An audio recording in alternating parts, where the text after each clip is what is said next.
선거 전략적인 측면에서는 어떻게? 어차피 한동훈 비대위원장이 김건희 여사의 특검을 받아들일 수 없는 개인적인 관계라면, 그러니까 아직까지는 검사의 그 색채가 지금 남아 있고, 그렇죠. 검사 동일체가 지금 이제 당정 동일체, 그리고 뭐 이제 채자로 이제 시작을 했으니까 이제 3일체까지 가고 있는 것 같아요. 윤석열, 김건희 대통령 네 분과 또 한동훈 비대위원장은 3일체의 어떤 스탠스, 그러다 보니까 김건희 여사 특검을 받을 수가 없는 것이고, 뭐 받을 수 없는 상황이라면 이제 상대를 공격하면서 가는 수밖에 없는 거죠.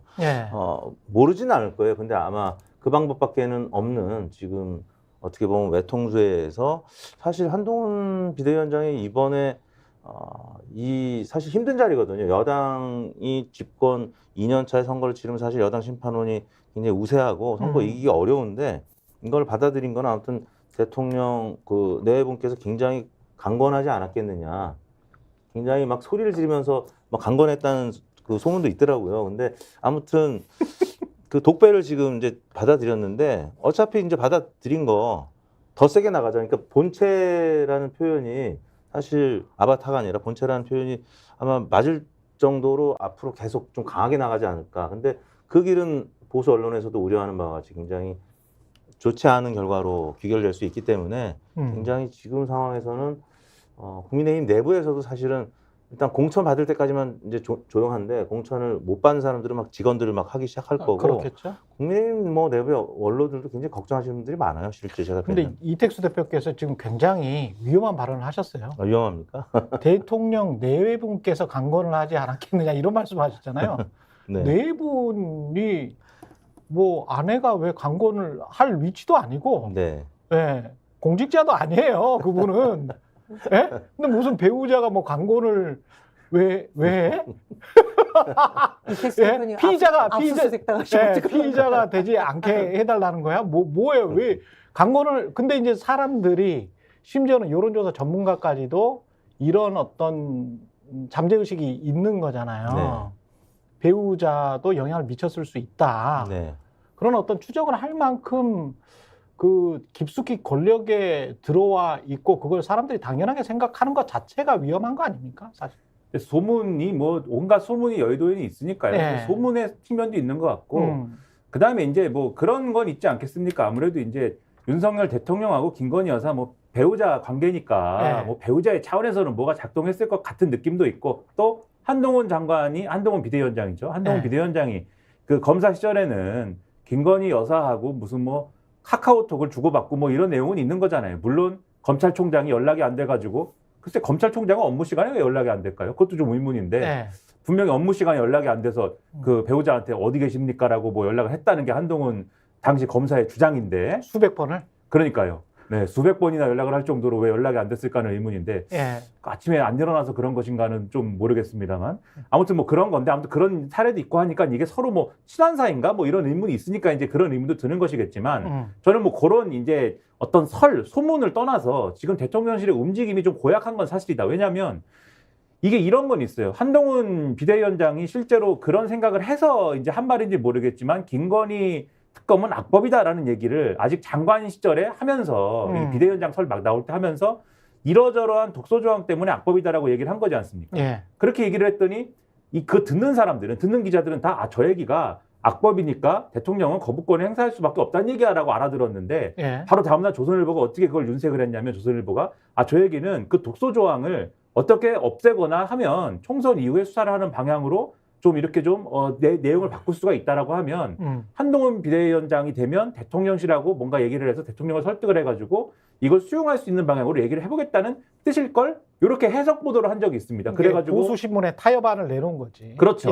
코치를 한 거죠, 조선일보가. 그래서 이 언론이 그런 뜻이었나 하고 우르르 몰려간 적이 있어요. 그렇죠. 근데 그렇게 되니까 지금 아까 이택수 대표가 말씀하신 게 고보고 나오니까 최근에 뉴스원이라는 데서 그랬더니 대통령이 경로를 했다. 그 보도를 보고 경로를 했다라고 보도가 나왔는데, 그 보도 톤이 조금 이후에 바뀌었습니다. 불쾌감을 드러냈다라고 바뀌었는데, 이것도 대통령이 경로한 건지 대통령 네 분이 경로한 건지는 몰라. 그렇죠. 우리가 사실은 모르지만 다 모르는 이야기야. 왜 경로가 불쾌감으로 바뀌었는지는 그것도 이제 모르지만, 왜 바뀌었는지는 모르지만 아무튼 그게 바뀌었는데, 그런데 그렇게 바뀐 것도 바뀐 거지만 24일 날 크리스마스 이브에 가족들과 같이 보내야 될 거 아닙니까? 대통령실 정책실장이 이제 우리에게는 조금 추억도 있는 KBS에 이제 일요진단에 나와가지고 좋은 추억이 다 있잖아요. 네. 우리는 예. KBS라는 네, 방송사에 그렇죠. 대해서 네. 좋은 추억이 있는데 그 일요진단에 나와가지고 그 참 좋은 날 나와가지고 김건희 특검법은 악법이고 이러저러한 내용 때문에 아주 이거는 받아들일 수가 없는 법이다라고 막 얘기를 하고 네.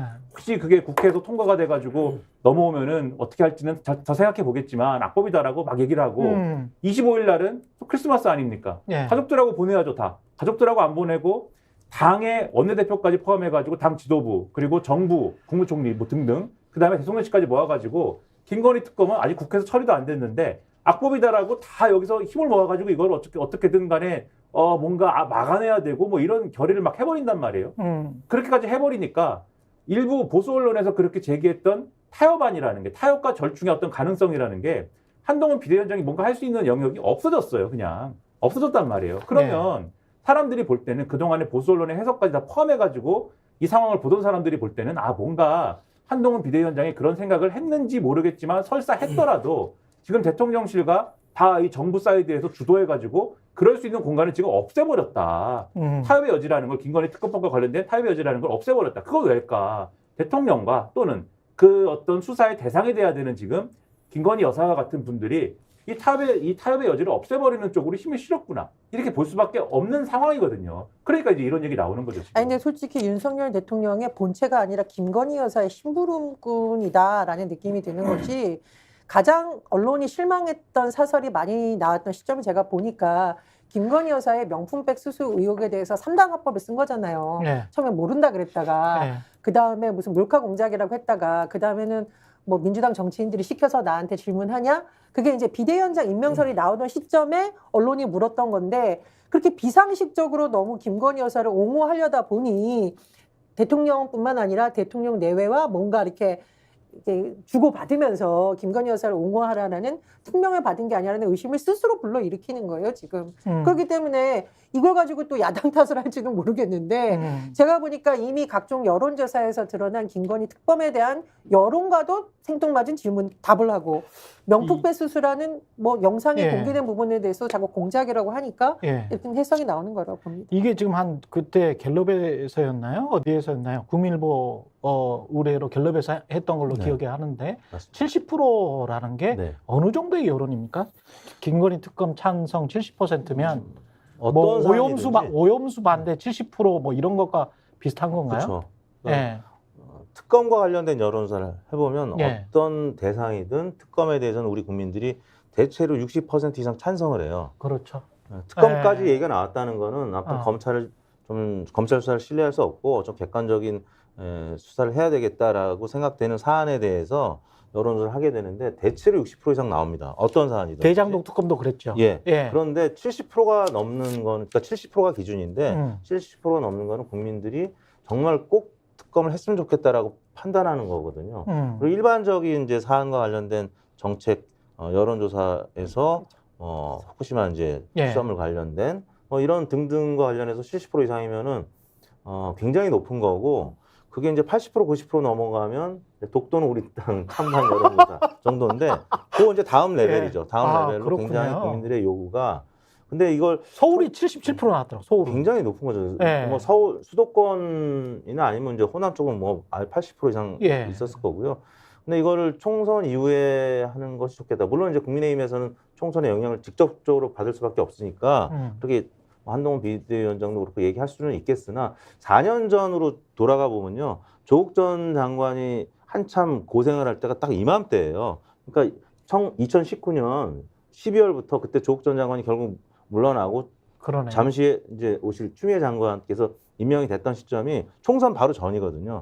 근데 뭐 그때는 사실 뭐 총선에 영향을 미친다고 조국 전 장관 뭐 압수수색을 미루고 뭐 이러지는 않았잖아요. 네. 선거에 직접적인 영향을 미치는 사안이었거든요. 근데 지금 그런 이제 잣대에 대해서 국민의힘 지지층에서는 적극 지지하겠지만 중도층에서는 왜 자꾸 이렇게 잣대가 왔다 갔다 하지? 이렇게 생각할 가능성이 매우 높은 거죠. 그냥 딴 나라에 그 부분- 있는 것 같은 게 중대범죄가 법에 따라 처벌받는 걸 막는 게 지상 목표인 다수당이라고 했는데 중대범죄가 이제 이재명만 떠올릴 것이다. 이렇게 이제 생각하고 있는 것 같은데 이재명만 떠오르는 사람들이 있지만 김건희를 떠오르는 사람들이 지금은 또 굉장히 다수라는 거죠. 그러니까 그거를 지금 생각을 못 하고 있는 것 같아요. 그래서 그 부분은 네. 오늘 이제 아침에 박성민 이 정치 컨설턴트라고 하시는 분 있지 않습니까? 예, 예. CBS 라디오에 나와서 하시는 말씀이 비유를 하신 게 공격 축구에다가 비유를 하셨는데 그 얘기 재밌더라고요. 그러니까 예. 공격 축구라는 게 공격 일변도의 축구 있지 않습니까? 아, 그렇죠. 3골 먹으면 4골 넣으면 된다는 식으로. 예. 그래서 아까 말씀드린 맥락 때문에 대통령실이 이미 그 절충과 타협의 어떤 김건희 특검과 관련된 부분은 영역을 없애버렸고 그러면 제가 볼 때는 아까 이택수 대표님 말씀하신 대로 한동훈 비대위원장은 이제 이 영역은 포기를 하는 거예요. 김건희 특검법과 관련돼 가지고 지금 국민 여론이 이런 상황에서 여기에 대한 반전을 모색하는 건 포기하고 이건 골을 먹어야 되겠다.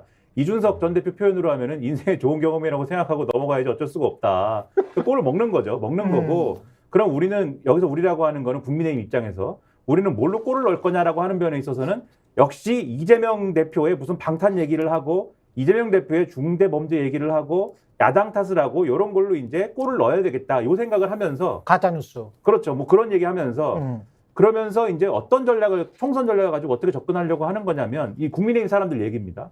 그래서 윤석열 대 이재명 구도를 아까 최경영 기자님 표현한 것처럼 만들면 그렇게 되면 그거는 정권 심판론이지 않습니까? 그렇기 때문에 요거는 불리하고 한동훈 대 이재명으로 바꿔야 된다.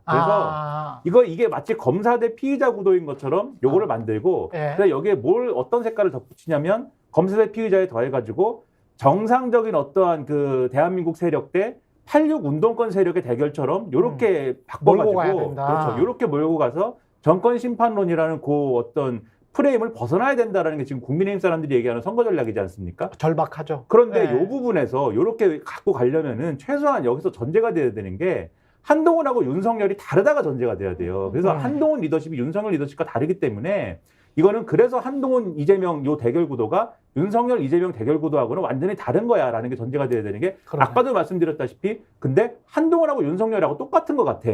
이렇게 되면 이 구도는 작동을 안 하거든요. 그러네. 결국 한동훈 이재명 구도는 윤석열 이재명 구도하고 똑같은 구도다라는 게 돼버리면 그거 역시 그거는 정권 심판론의 구도로 갇히는 겁니다. 근데 아까도 말씀드렸다시피 지금 한동훈 비대위원장의 첫 번째 일성이라는 거는 제가 아까 말씀드렸다시피 윤석열의 본체냐 아바타냐 이런 느낌이거든요, 지금. 그래서 어차피 김건희 특검법이든 아니면은 뭐 예를 들면 지금 또 김건희 특검법 다음 국면이 뭐 이준석 전 대표 말씀도 하셨지만 대통령 리더십과 관련된 부분 그리고 거기서 더 나가면은 공천 어떻게 할 거냐 부분 용핵관 검핵관을 심는 거냐 심기 전에 지금 현역 의원들 다 날려버리는 거냐 요거가 관련된 게 또 한동훈 비대위원장이 넘어야 될 하나의 산일 거 아닙니까?